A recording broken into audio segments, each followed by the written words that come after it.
الحمد لله وحده والصلاة والسلام على من لا نبي بعده لا نبي بعده ولا رسول بعده وهو خاتم النبيين. أما بعد فأعوذ بالله من الشيطان الرجيم. بسم الله الرحمن الرحيم.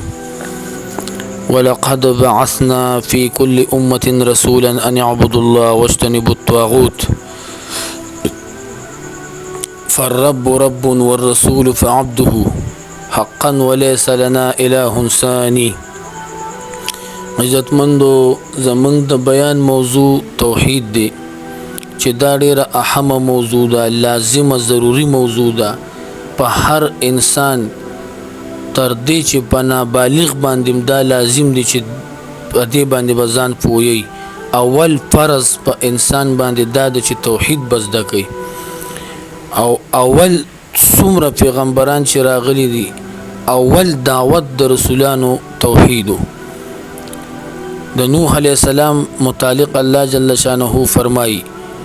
اعوذ بالله من الشیطان الرجیم لقد ارسلنا نوحا الى قومه فقال يا قوم اعبدوا الله ما لكم من اله غير. الله ویلي ګلو موږ نوح علیہ السلام خپل قوم ته نوح علیہ السلام خپل قوم ته وی ای زما قوم صرف د الله عبادت کوي، زکه مالکم من اله غیره، زکه چې نشته د ستاسو لپاره هیڅ یو اله سوا د الله نه. او دقسی الفاظ الله جل شانه د هود علیہ السلام په باره کې ویلي دي په سورۃ اعراف آیات نمبر 65 کې او په سورۃ هود آیات نمبر 50 کې دغه سي الفاظ د صالح علیه السلام باره کې ویلي دي چې هغه خپل قوم ته دا یو आवाज کړو چې ان اعبدوا الله ما لكم من اله غیر. دا په سورۃ اعراف 73 نمبر آیات، سورۃ هود 61 نمبر آیات دغه سي الفاظ الله جل شانه د شعیب علیہ السلام باره کې ویلي دي. شعیب علیہ السلام خپل قوم ته اعبدوا الله ما لكم من اله غیره، سورۃ اعراف آیات نمبر 85 او سورۃ هود آیات نمبر 84. بلکہ اللہ جل شانہ فرمائی لقد بعثنا فی کل امت رسولا، یقینا خامخا مونږ لګلو په هر امت کې رسول د صدا پر ان عبد الله چې خلکو ته صرف د الله عبادت وکړي، واجتنبوا الطاغوت او د طاغوت چې داغه پر د کامل شرک ته د شرک نه ځان اوساته داغه نه اجتناب وکړي. بلکہ اللہ جل شانہ نبی علیہ السلام تو بلزے کی فرمائی پر سورۃ انبیاء آیات نمبر 25 کی وما ارسلنا من قبلك من رسول الا نوحي اليه انه لا اله الا انا فاعبدون. وما ارسلنا اللہ فرمائی نو لے گلی من قبلك استانا مخک من رسول هیڅ یو رسول الا مگر لے گلی مو صدا پر نوحي وحی کړي و الیه د رسول ته من د سو وحی مت کړي و انه لا اله الا انا فاعبدون. نو اول دعوت د رسولانو توحید او موضوع د قران کریم توحید دی. د ټول قران کریم موضوع توحید دی. قران کریم د آیاتونو نه علماء ثابت کړي دي چې د قران کریم موضوع توحید دی. په سورۃ انعام آیات نمبر 106 کې الله جل شانه فرمایي اتبع ما اوحي اليك من ربك لا اله الا هو. الله جل شانه فرمایي تابعداري کو د هغه چې وحي کیږي تا تستا د طرف نه وحي صدا لا اله الا هو. او په سورۃ هود کې 1 او 2 نمبر آیات کې الله جل شانه فرمایي اعوذ بالله من الشیطان الرجیم کتاب احکمت آیاته ثم فصلت من لدن حکیم خبیر الا تعبدوا الا الله. امام فراوی فصلت آیاته نس مراد دی الا تعبدوا الا الله چې عبادت پنه کې صرف د الله بکې الا مگر صرف د الله بکې. امام مقاتل وی د عبادت نه الله تعبدون مراد التوحید دی، او دا ابن جوزی په زاد المسیر کې ویلي دي.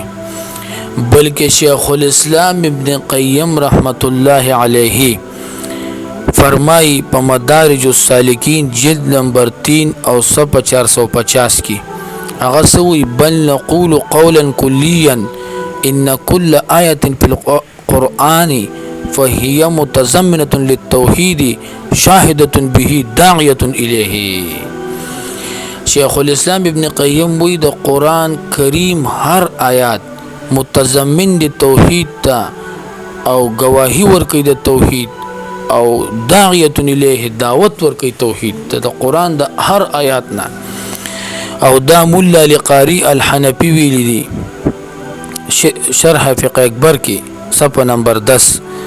او فمرقات کی ویلی دی جلد نمبر 2 صفحه 167 کی بلکہ اللہ جل شانہ فرمائی اعوذ باللہ من الشیطان الرجیم وما خلقت الجن والانس الا ليعبدون چې انسانان او فیریان ما ندی پیدا کړي مگر دل چې توحید په عبادت کی د ټولنا اهم توحید فی العبادت تی توحید فی الربوبیت هم مشرکان منو د توحید دا مسله ډیر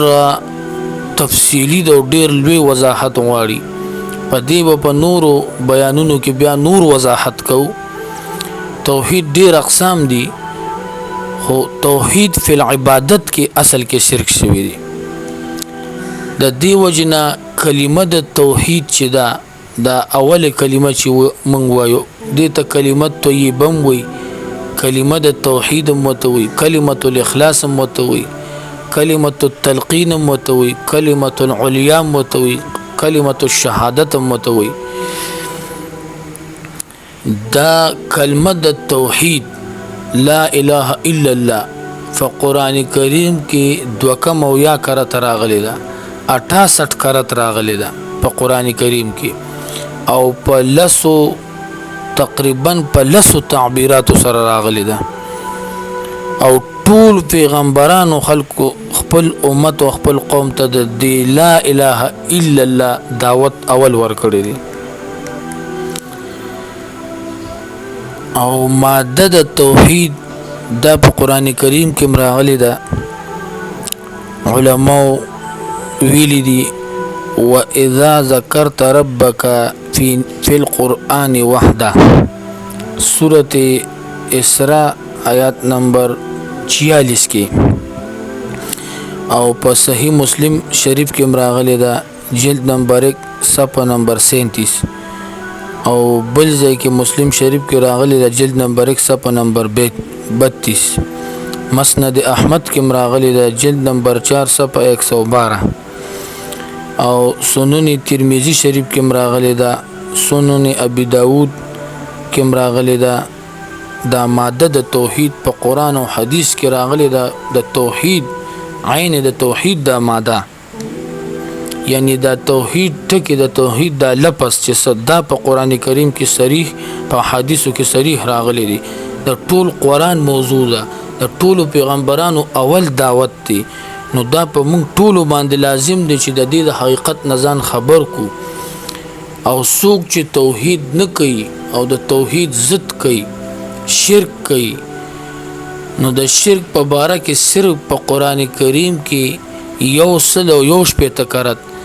161 کرت الله جل شانه د شرک مذمت بیان کړی دی الله جل شانه د شرک په باره کې فرمایي چې څوک شرک کوي فکأنما خر من السماء لکه چې د اسمان نه راغورځي ډیر زیات مذمت د شرک کړی دی د ټولو نه لوی ګناه دا شرک دی او د ټولو نه لوی نیکی دا توحید دی او څومره نیکی چې په دنیا کې دي دا به هله قبلیږي چې توحید وي کو توحید نه وي نو ټول عملونه برباد دي هباء منصورا دي